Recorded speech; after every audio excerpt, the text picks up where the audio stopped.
In this video, I'll show you how to download GTA Vice City on your PC or laptop. First, open your web browser and search for GTA Vice City Rockstar Games. From the search results, open the official Rockstar Games website. On the GTA Vice City page, click Buy Now.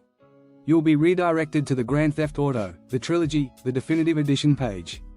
This is because GTA Vice City is now sold as part of the GTA Trilogy bundle, which also includes GTA 3 and GTA San Andreas.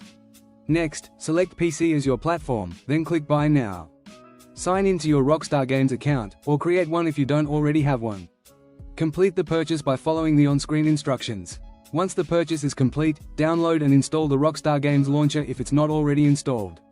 Open the launcher, sign in with the same Rockstar account you used to purchase the game, then go to your library. Select Grand Theft Auto, the Trilogy, the Definitive Edition, click Install, choose an installation location, and wait for the download to finish.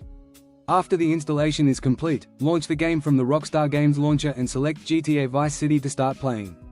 If you found this video helpful, subscribe to our channel.